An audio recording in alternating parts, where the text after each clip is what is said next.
Today on this episode of Reality Gays, Elise tells Joshua, hooroo, mate. Laura tells Birkan, you had me at neck tattoo. You had me at neck tattoo. And Aviva tells Stig nothing because he's blocked her. Roll it, Christina. RG on YT, y'all. Get down tonight, Daddy. It's time for Reality Gays. We're here to cover another reality show. And while the video plays, just sit back and let go. Now, you may be thinking, where'd the theme song go? We made this little switch because copyright's a bitch. We got 90 Day, Norman Wives, Lala, and more. And now you can watch us, you whore. You like to watch. You dirty slut. Yeah, you know. Like it, don't you? A little too much. Ooh, moist. RG on YouTube, y'all. Ooh, I want to show my creamy shoulders. And maybe my nipple. Poodle, no!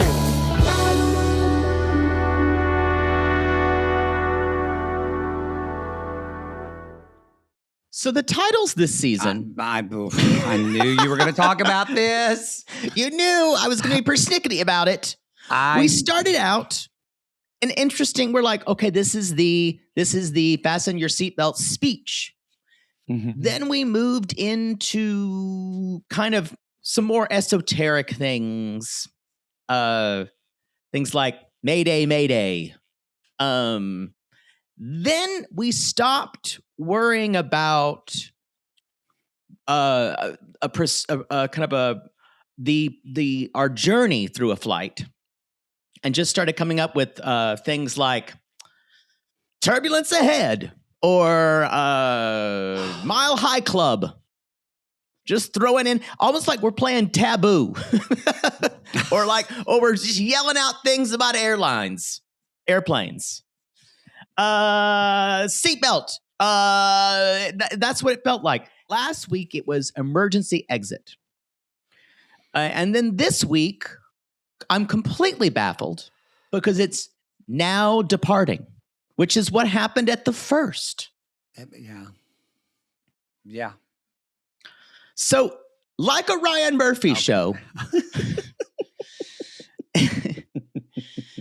we just give up after about 5 episodes. As soon as I saw the title, you knew I was going to have a problem with it. I knew you're going to. Also, I know that just because I popped on last week with Pink Shade with Kimberly. So I'm not the only one? Kimberly has a huge problem with the naming this year. I'm not weird. No, her and Mary Payne have been upset about it. Maybe you're the weird one. Maybe. I don't think I'm going to get asked back to Pink Shade, by the way, because they were talking about Lisa, and I, in Lisa's voice, said, I just want you to lick my labia. And Mary Payne texted me, did you just say lick my labia on my podcast? Yeah. So y'all, it was fun while it lasted. You said a lot worse. It's usually Poodle a lot worse. that does this. That's not true. That is not true. You are filthy. You don't actually know where the line is. I am Amar. It's true. This is Reality Gays. Y'all, this is Reality Gays. I'm Finished Mattie. up the motherfucking season, and I'm Poodle. And we are two ridiculous homosexuals who love nothing more than tearing reality television a new one. We do. We do love it. This is the last episode of 90 Day Fiance. Before the tell-alls, yes. Yes. B90, Before the 90 Days, Season 8, Episode 19. Now departing. Now whatever departing. the fuck that means. I get it. We're leaving. They really Jovaned this season in naming. They Jovaned it. Boy, someone actually had a decent episode. Yeah, and if you don't know what Jovaning means, it means doing the least. Doing the least. But for him, it was a decent episode. Yeah. So, oh my God, before we continue, I didn't straighten my couch. People are going to look at this on YouTube see my couch. That's awful. Oh God. They're not worrying about the status of your pillow and blanket. They're going to go, oh, I'm not going to go over there. The couch was disheveled. You know what it is? I hear my mother's voice. I was going to say, that's you. No, that's my you, mother. Not anybody else. Well. Anyway, I just need to say what my thoughts about. I'd have thought about this because we're finishing a season.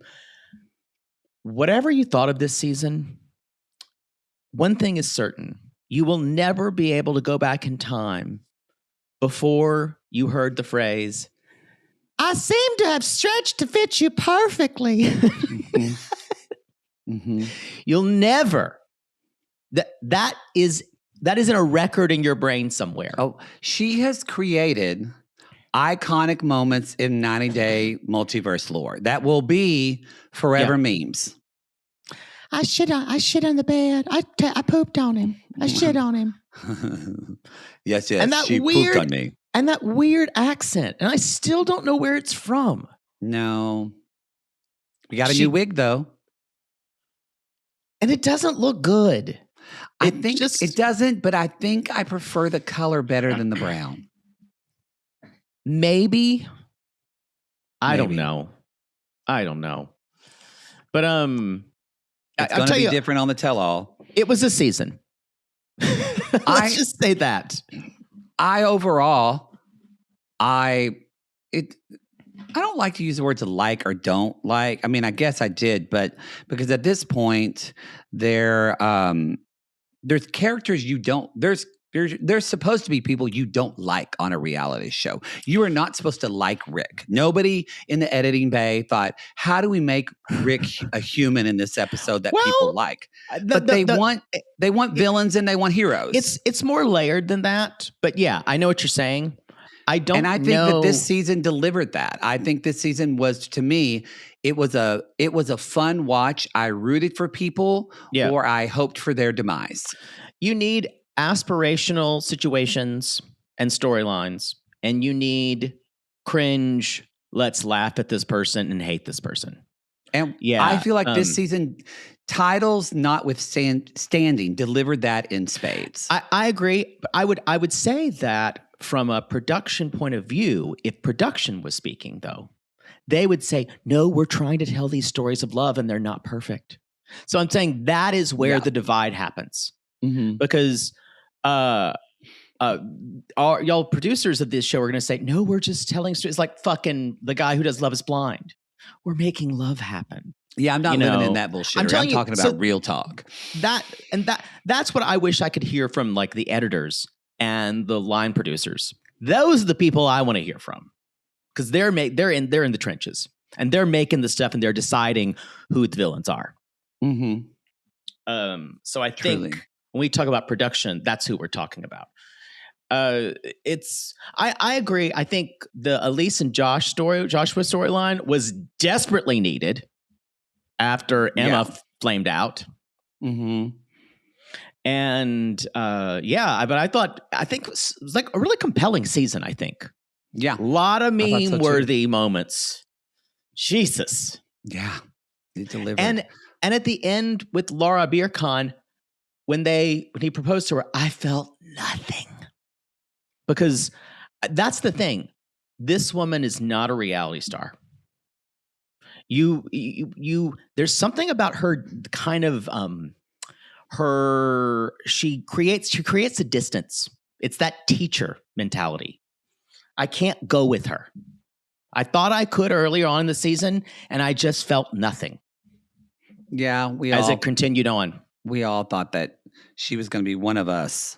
But later on, Aviva got me, because I completely believe, even though I think she was a terrible actress in some things, I'm not sure if some of that was recreated, but I completely believe what she was feeling at the end. Yeah, for sure. Just another girl taken by Stig, the con artist. Yep.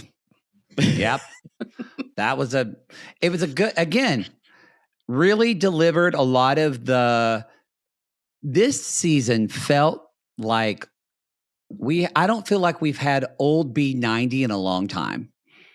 When we had Paul and Karini. I would not call this old B90 because here's the difference. I think it's a different B90. It is sensational the way the old B90 used to be, but I think those people really loved each other in a different way. But I think we just had some, again, I thought kudos to casting, except for Emma. I think that they cast really great characters that we haven't been getting in B90 for a while, in like season 7 and 6. I will agree with you there. What I think is they leaned into the crazy and we lose some of the stakes for authenticity. Because you'll never get Paul and Karini again, y'all. It's just not going to happen.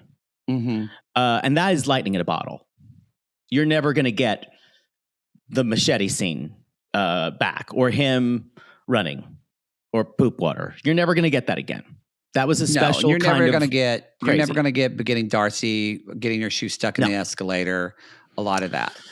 No, but this season hinted at those type of characters for me, and like you said, like a lot of memeable content that we got from this because of what the moments that were created. So I think it's just different. I just think it's very different now, especially this iteration B90, because B90 used to be here. I think the evidence is there's no one who's going to make it.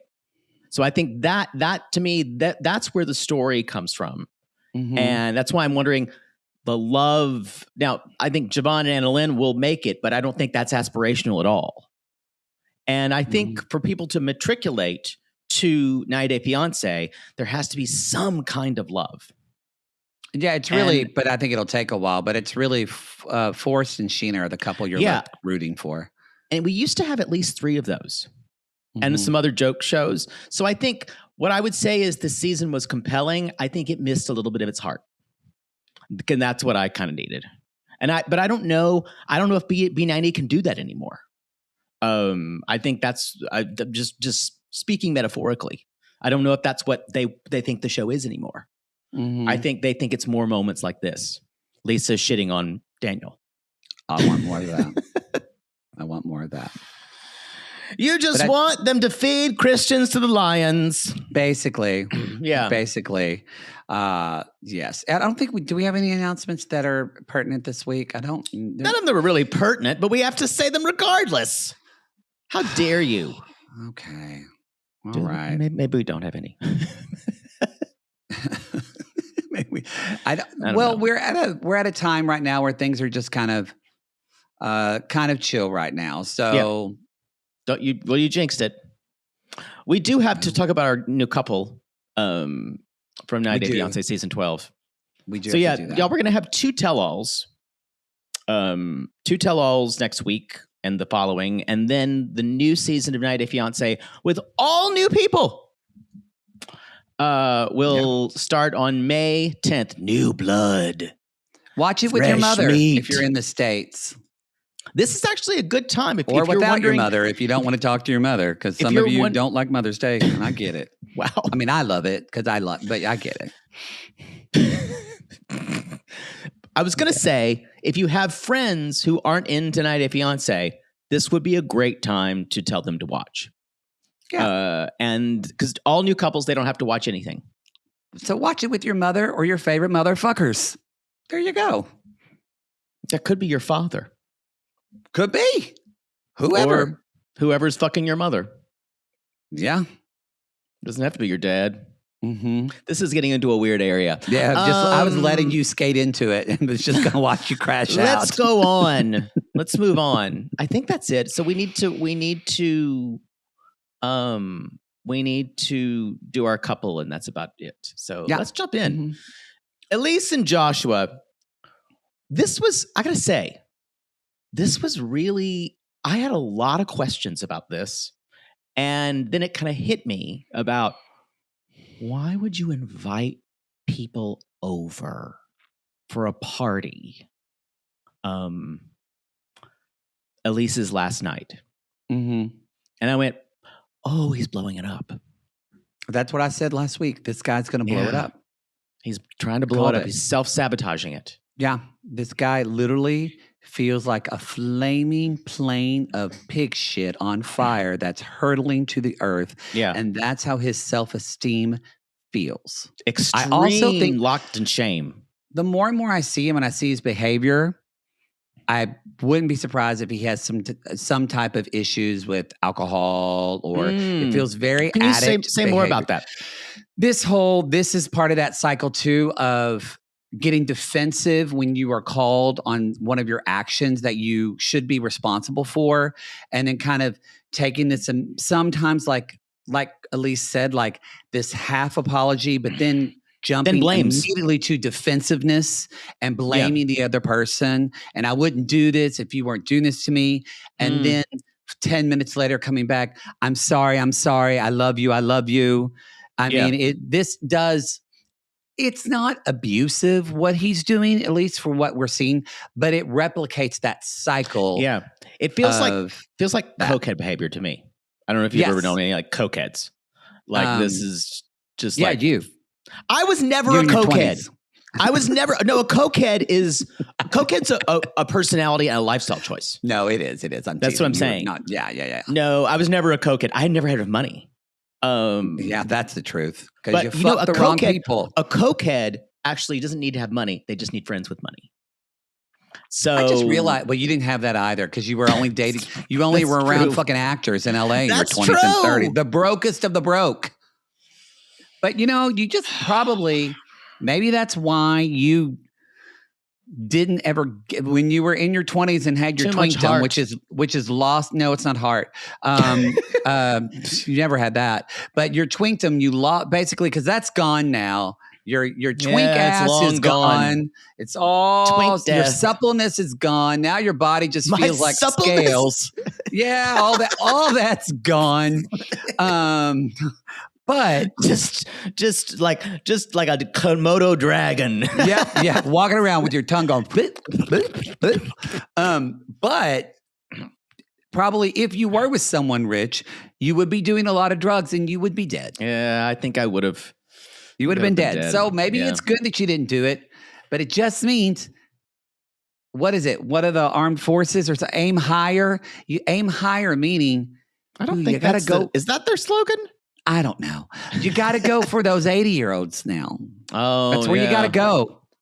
They're going to smell like pee and they're going to drool on you, but that's what you need to buckle down and do. Mm-hmm. Yeah. Shave your face and just walk in there. Because if you shave your face, if you shave your face, you'll look younger. You'll look at least 51. And then, well, can we move on, please? Actually, when you shave your face, you look fucking 30 years old. I look very young. Yeah. That's what I'm saying. So, y'all, basically, any billionaire nursing homes? We need to move on. All right. So we open on the scene. Elise is a mess. This messy kind of bun / top knot / rat's nest is an indicator of where she is. And she's obviously been crying, and she's like, I leave for the airport in an hour, and he's just gone. He left. And she's like, do I text him? Do I? Oh my God, he stopped sharing his location with me. I gotta say, to be sharing location when you first meet someone. This is a thing now, though. I don't understand it. I don't understand it, but people. Wait, no, we've talked about it, but like they don't even know each other. They don't even know each other. Just share their location with somebody they met at a 7-Eleven. I don't understand it. I do not understand it.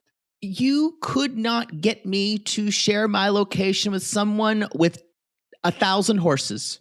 Like you could not. I would fight that till the day I died. Yeah, I'm like, no, I'm fine. The guy I dated, or the guy I dated for a while, like said, well, just share because I blew a tire one time. He's like, share location with me. I'm like, I'll figure it out. I don't want him knowing where I am. Yeah, and it's really not because I'm doing bad shit. I don't want him to know where I am. Yeah. What if I have to make a little white lie about why it took me so long to get home? Yeah. Don't like it. I share with I think I only have a small, not even a handful. Nope. So Nope, not necessary. Because it is kind of in this day and age. If I was a woman, I think I might want it. You should share. Well, because men are some just of your awful. sexual behaviors might be risky depending on where you're going to off of Grindr or Labels. Sniffles. So you should have a friend that you share a location with. Not me. I don't want to know. But I've got one. I've got like my friend that I know that like, and I'll text him and be like, "Hey, girl, going here," and he's like, "Great, have fun." Great. At least you could say, "I'm going to that alley." Remember that alley where you were throwing up and I was making out with a guy like 10 years ago behind Mickey's? And then I'll go, okay, great. Yeah. Anyway, so he stopped sharing his location and she says, last night we had some tough conversation, but on the way home, he was fine. And it's interesting. They showed a clip of him and he kind of had this 1,000-yard stare and he was just kind of answering her. It did feel very coke behavior. Yeah. And he basically says, then she's like, and then he invited friends over when they got home. Now, the worst part is this wasn't just men. It was girls. Girls. There were girls over. Even if it was just men, though, it's like you were saying, it's really fucking shitty. Well, but it got worse because he said, Josh was disrespecting me. So I wonder what that means. I think for Elise, that means talking to these other girls. I have a feeling. I wish people, we've talked about people who say, I don't feel respected. And I realize what bothers me about that word. There's several things. And we've talked about somebody who talks about being, and Elise is not the type of person who uses that word a lot. Like, I'm not respected. Well, but when she's doing it, yeah, it's specific. What it is I wish people would say, but it's just sad to me that we live in this culture that we can't say, that really hurt my feelings. Yeah. That's it. That's a lot of times. All you need to say. Like if you said to someone, if you haven't respected me, if you said, know why? That really hurt my feelings. Because that takes vulnerability to say.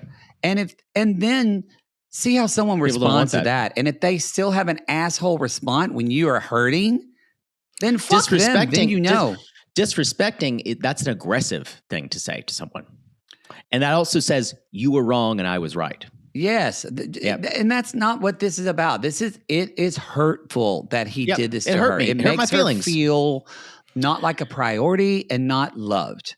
And these last two episodes, it's like the facade Josh had has completely dropped. And I completely and now granted, she's screaming in a restaurant about it, which that's not appropriate. However, all of these fears that Elise has, I think are dead on. And ultimately in this whole storyline, as crazy as she can get, I'm really proud that Elise saw the flags and knew that was not for her. She is changing from her old behavior.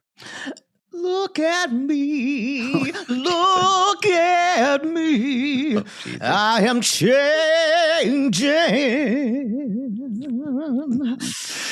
Never going to Australia again. No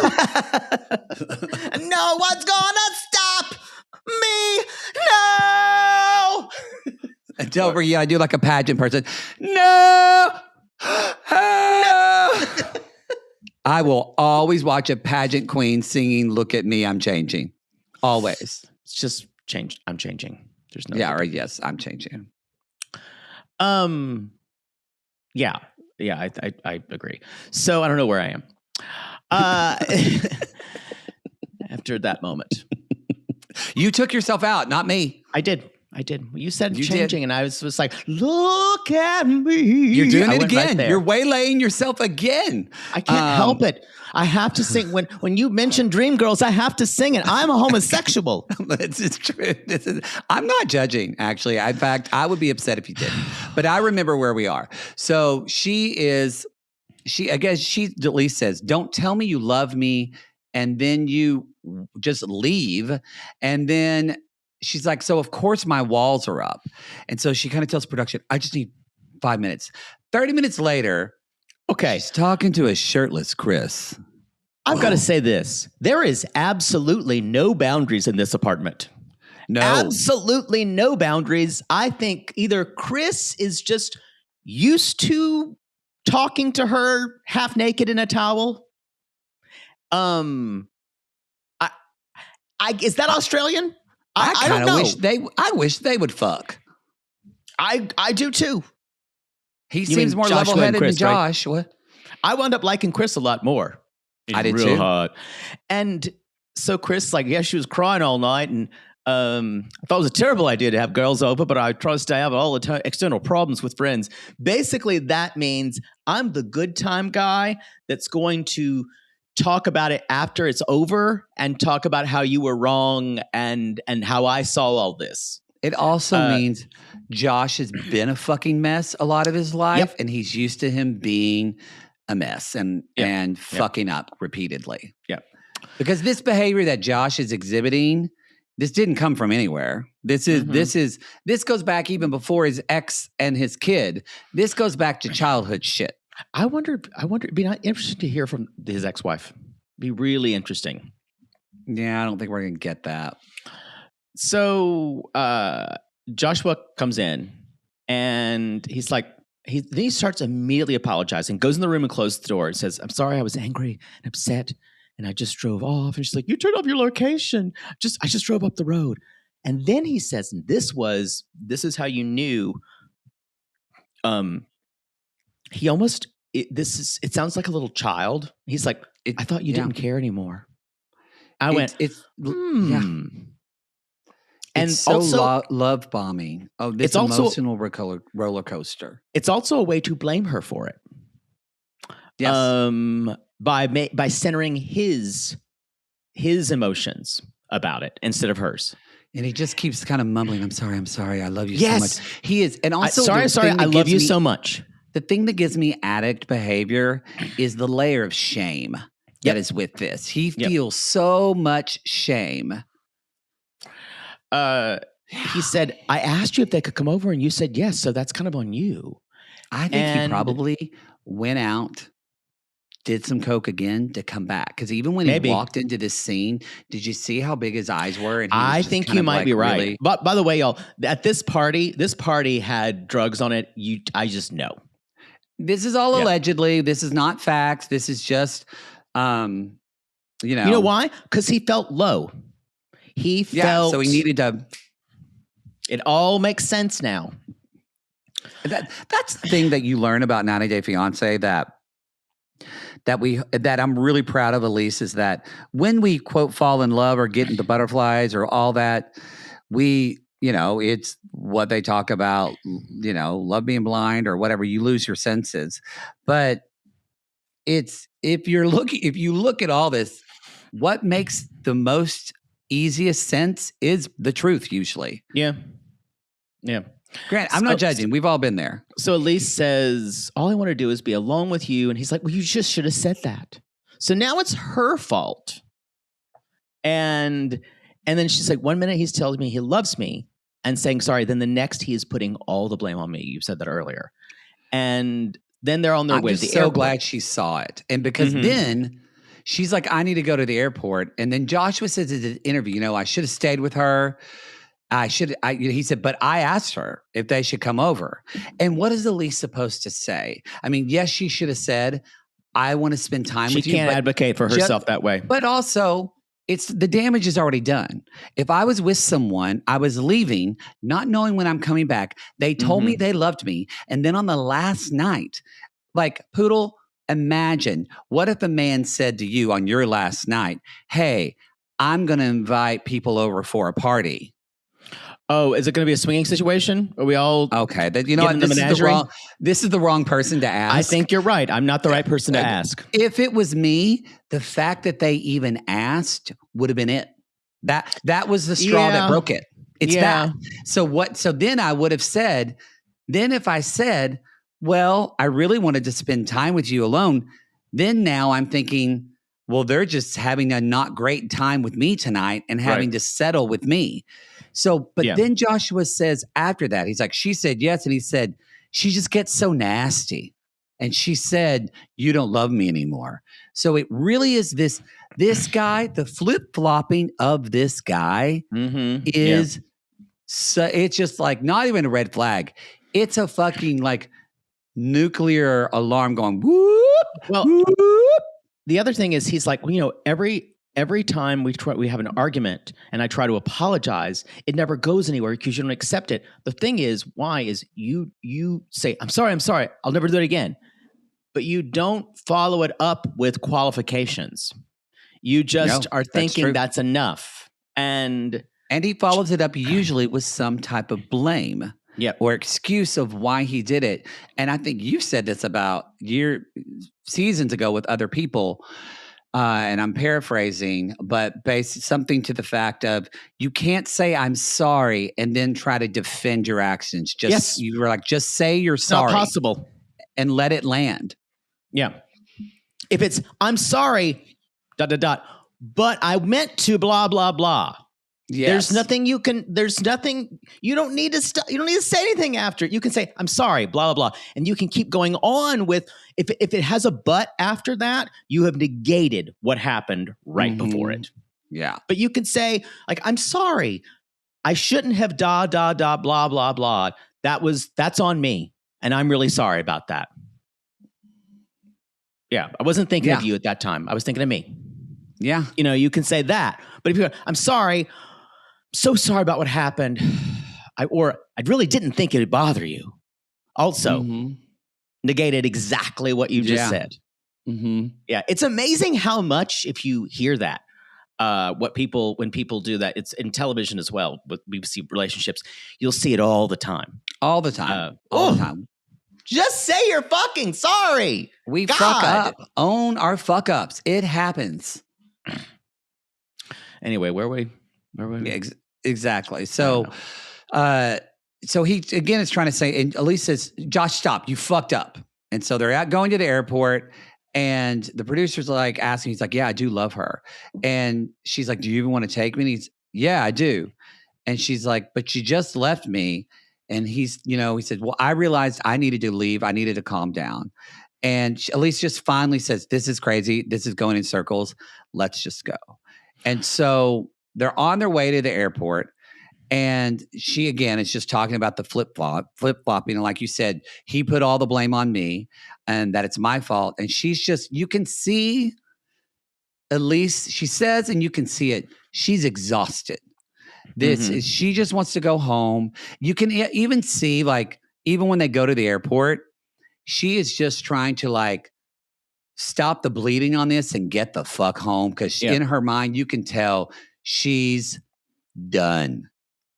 The thing about it is when someone when someone hurts someone, it's okay with someone talking about the way they feel. Like she says, you're so hot and cold with how you feel. It's so easy for you to walk away. And he goes, I tell you, I could have handled it better, but can we just move past it? Like he immediately wants to get past the negative feelings and not even. That's a great point. Here to talk about how she feels instead of, so he doesn't want to hear about how he made her feel bad. He just says, can we just move past this, please? The amount of avoidance, but it's not, it has more. It's more than being avoidant. It is actual terrify. He's terrified he's going to experience more shame. Absolutely terrified to the point that he's silencing her. This guy feels like shit about himself. I bet you he had a really hard upbringing and one of his parents was really hard on him. Yep. Probably you're right. I really think so. And you move to the next step of this. I would get excited because, you could actually see this breakdown. He's like, Elise says, I'm falling for you. I care so much about you. I want it to work so bad. You mean everything to me, but I don't like feeling uncertain. And I think I'll be settling and I can't do that. I can't do this. And he just did. And he heard her say that. And immediately he turned off emotionally completely. And you watched it. And he went, I understand. Sorry, I've blown this. I went, whoa. Yeah. And she's like, I know I'd be doing myself a disservice, this job situation, his son situation, and that she's still trying to fight for it. He has pulled out completely. Well, I don't know though, because she just said disservice. And then my favorite thing she said, it's not my job to take care of him. For at least to say that and stand in that, I was like, good for you. So she says, I came here so excited, I'm leaving alone. And she sobs. And then he says, I'm not the type to, he's already distanced himself from her. He's like, I'm not the type to say, please, baby, no. But he's already angry. He's already jumping to anger because that's the only emotion, again, a lot of men can feel. And that's where it feels more comfortable than the shame. I said I'm in love with her and she played with my feelings. Then she cut it off early because she wanted to shield getting hurt. So he's now completely rewritten the narrative. And she said, I did really like him, but I made the right choice. You really did. She really did. Again, good on her for just going, he's just not the guy for me. I think there's really a power in just not taking the emotion out of it and being like, this just isn't the person I'm supposed to be with. This was kind of a story of empowerment. It really was. It really was. I'm really proud for Elise. She chose herself. She chose herself. We do not. She did, because you know how we talked about Elise gives us Darcy energy sometimes? Yes. But Darcy still is being Darcy's, so Elise could actually give us the kind of the revised version of this, that she stood up for herself, something Darcy's never really done. She did it. She changed. And nothing's gonna stop me now. You had to get it out. I get it. Laura and Birkan, let's go to Turkey. Turkey. But before we do that, let's talk about our new 90-day couple. I'm always ready to go on to the next one, and you always waylay me. Well, no, you always forget. Tell me about the next 90-day couple. Okay, so our next 90-day couple we have this episode for part 1 is Debbie with a Spelled, Y. Not just with a Y, 2 B's. 2 B's, Debby. She is 55 from New Orleans. She is from New Orleans. And Nola. I don't know if it's Mido or Mido. I'm assuming it's Mido. Spell it. Mido. I think it's Mido. Probably Mido. He's 41 and he's from Egypt. Okay. And so Debbie is a The devoted... last Egyptian we had was Licorice Wrists. Yeah. Clack, clack, clack, clack. Yes. But 55, 41, not that. That's not that. So it's not like he's 29, like Eve and Muhammad or something like that. But also, my spidey sense went off because I went, wait a minute, you're a single, good-looking 41-year-old man in Egypt? What's going on? And I'll tell you. Debbie is a devoted mother and insurance agent whose love story takes an unexpected turn when she becomes engaged to Mido, a 41-year-old virgin. There we are. Who is also a charismatic Egyptian actor with big dreams of making it in Hollywood. I'm calling it now. He's gonna be gay.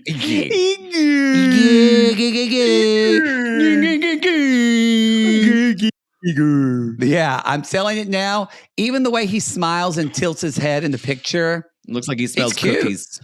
I'd hit it. You would too. He's really your type. From the moment he arrives in the U.S., from the moment he arrives in the U.S., the couple is pushed to their limits, leaving Debbie questioning whether Mido is truly ready for marriage or simply chasing stardom. With her friends... Or chasing cock. Yeah, exactly. It's kind of the same. It's kind of the same. Yeah.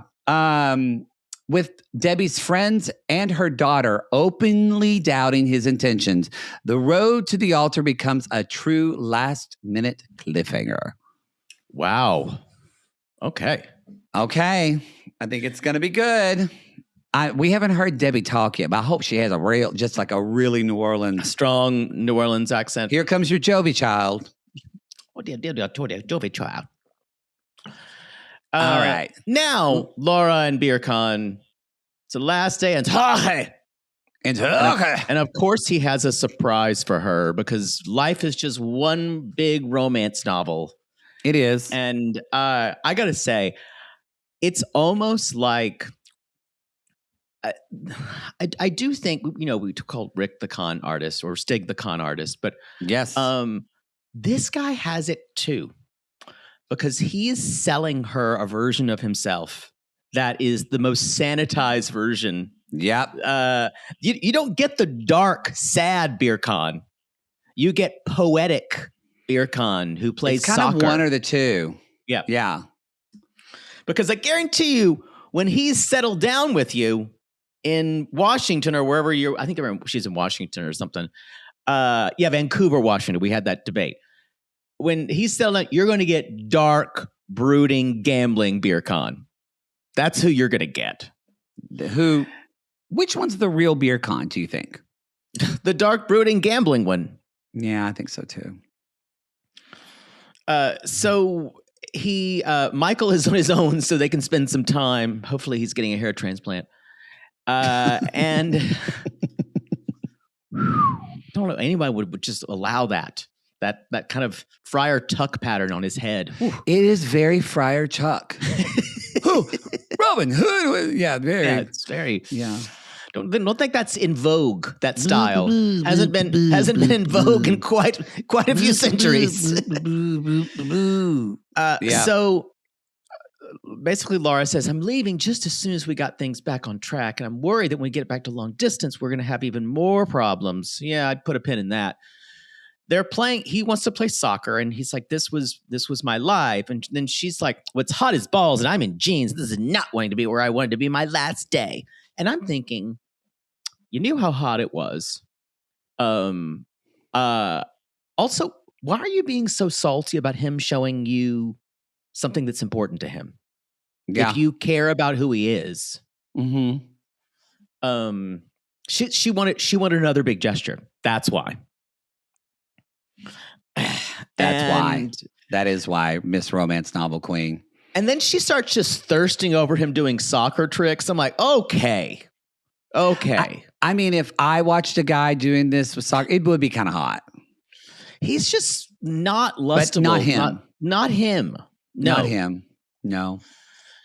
And he says, and then she plays a little bit, and he says, if I rated her between 1 and 5, she would be a 0.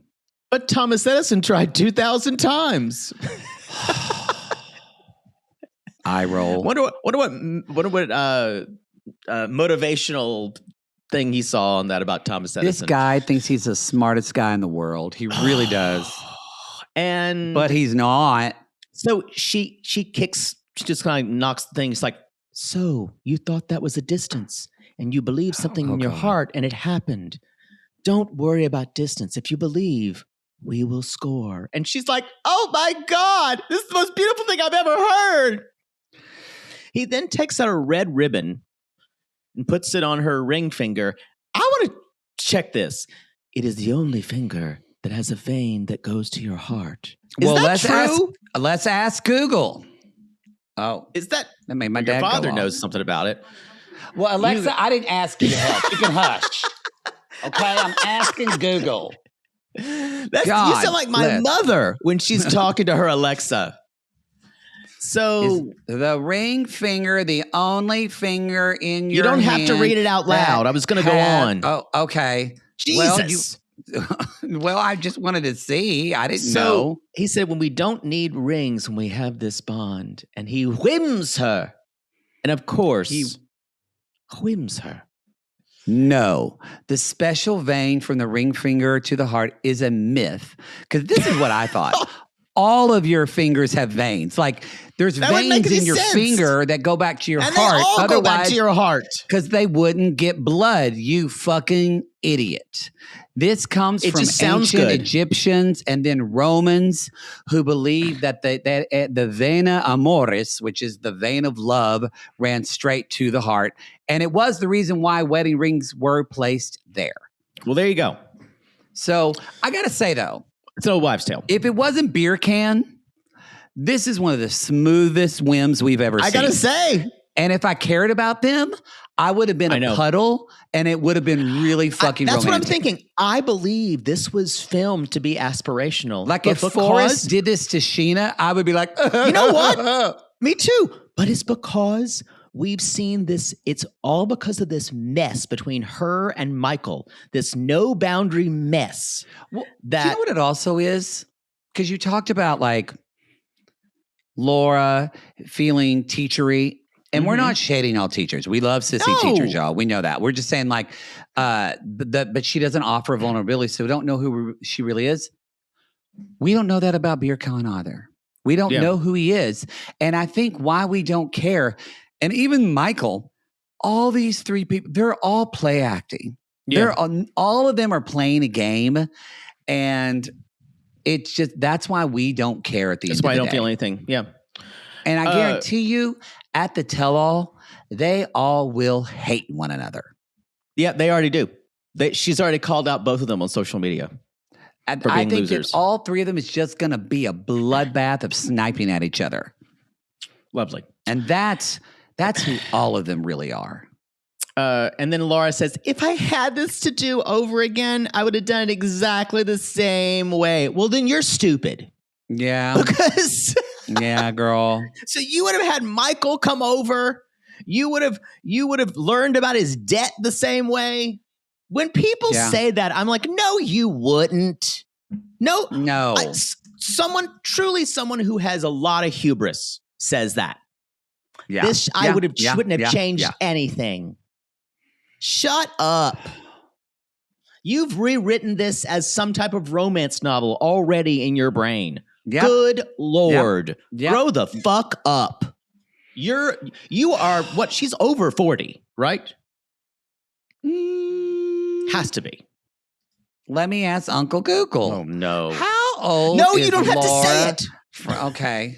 Well, I didn't know. Someone, by the way, it was either on a review or some kind of comment on Facebook or something. Like, when I first listened, I couldn't handle the screeching or the yelling.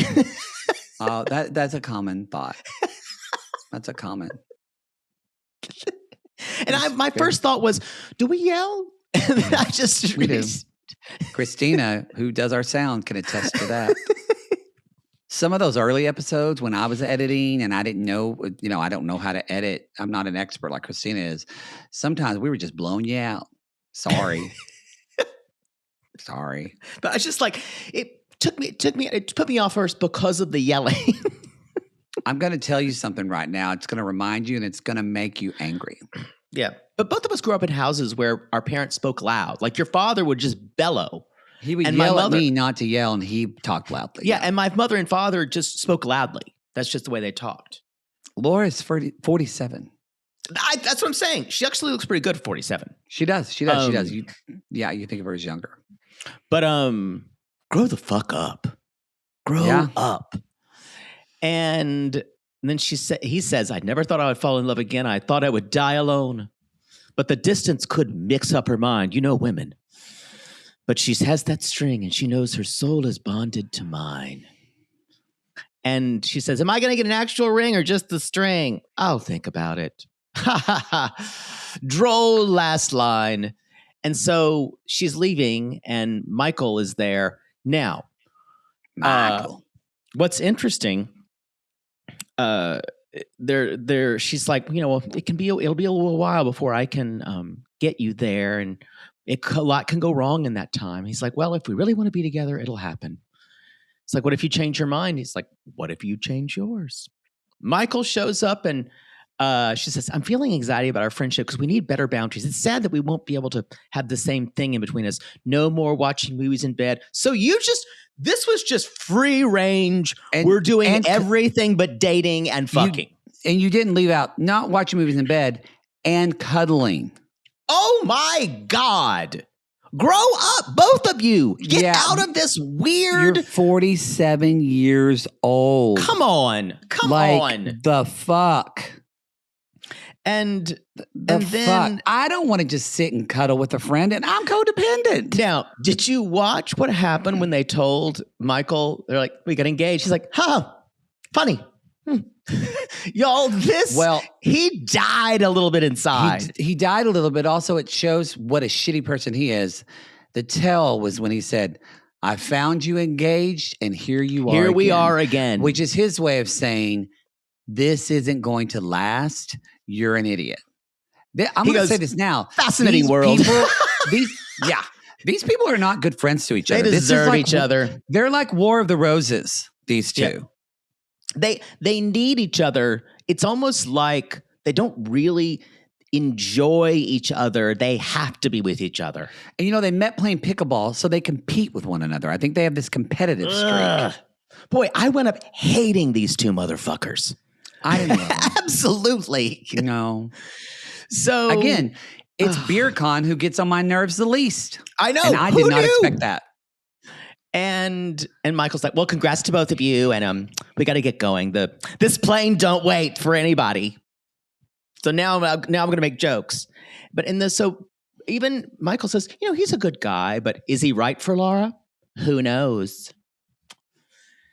And then at the airport, they're kind of hugging and Michael moves away and she says, we've got a lot of obstacles, but I love him and he loves me and it's all worth it. And that's where she says, I wouldn't change a thing. And I was like, stop saying that.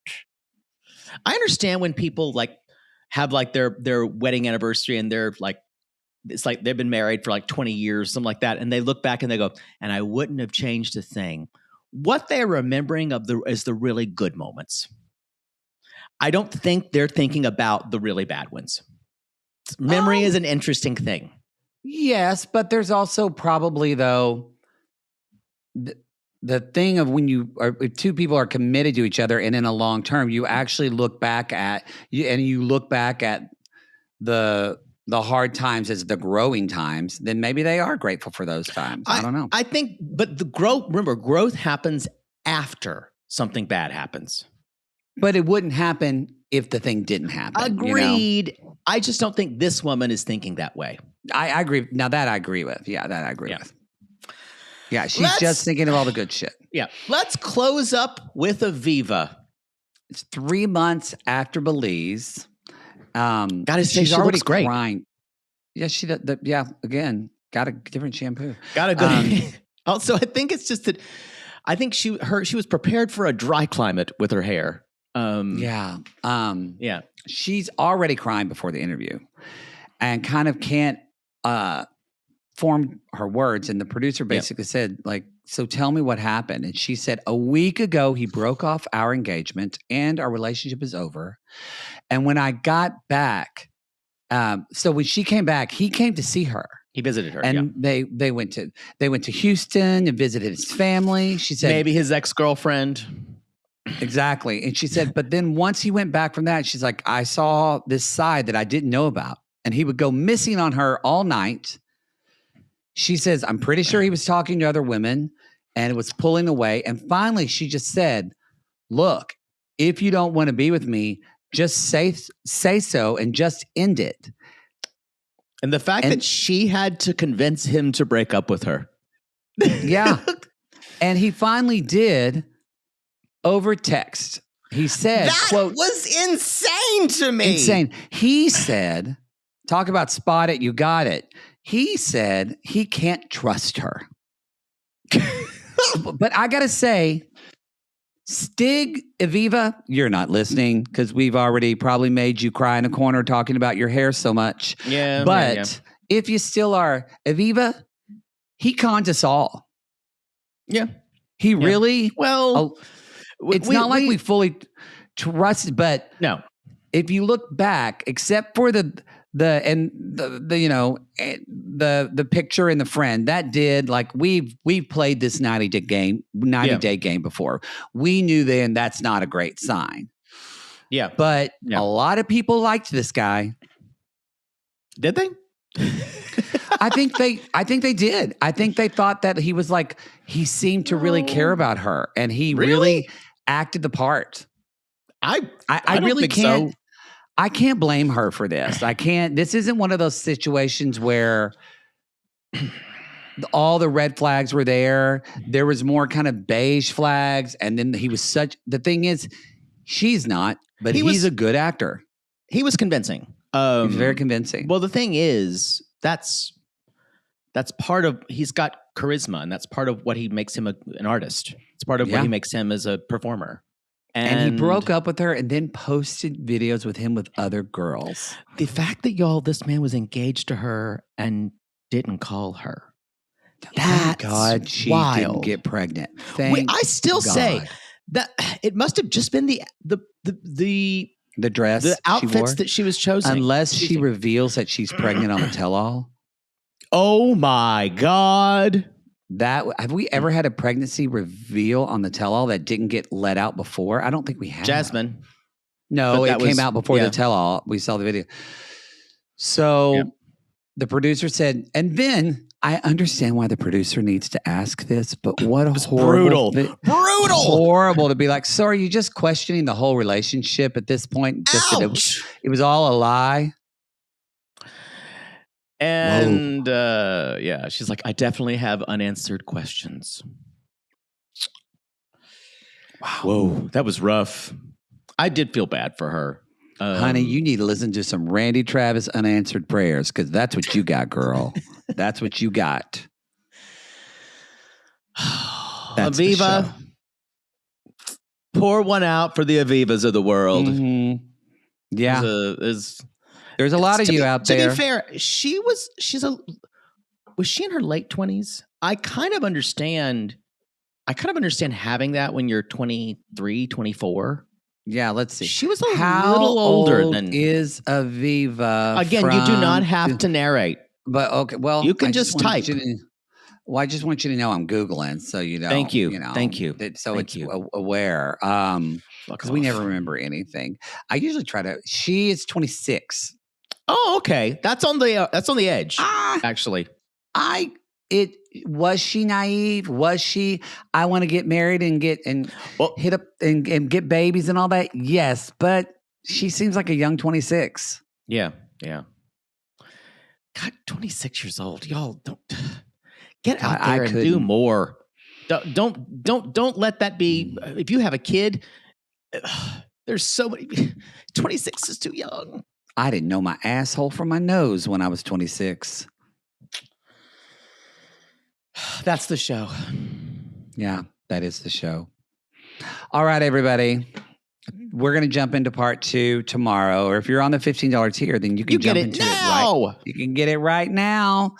Thank you so much for listening. Remember, support our sponsors. They enable us to do what we love, and we love what we do. So supporting our show and supporting our sponsors means a lot. However, you don't want to listen to those ads, you can jump to the $8 all audio tier on RG Plus, available on Patreon, Supercast, and on Apple subscriptions, where we don't know who the fuck you are, but it's a really easy one button you press and you're in quickly. Okay. I was waiting for you to make a face the way I said that. That was weird the way you ended it. That really is not a really dirty two different things. Okay, well. All right, everybody. Leave us a review, though, on Spotify, Apple Podcast, wherever you listen. We appreciate that very much. Tell your 90 Day friends, like Poodle said, tell your 90 Day friends about the show. If you tell your friends who don't watch 90 Day. That's what I'm saying. Yeah. Say, come over on Sunday night. What else are you doing? Exactly. What are you doing on Sunday night? I got some Boone's Strawberry Hill, and I'm ready to go. Good Lord. Whatever. The worst hangover in the world. The world. All right, everybody. We will see you in part 2. Until then, we call these people lonely hearts, because aren't we all just lonely hearts looking for love in all the wrong places? And if you're 47 and still cuddling and spooning, watching When Harry Met Sally in each other's beds with your friend, snap out of it. Yeah, snap seriously. Go on, get on a wedding. Go on some type of dating app. You need to get out of that shit. You need to get out of that shit. Call us.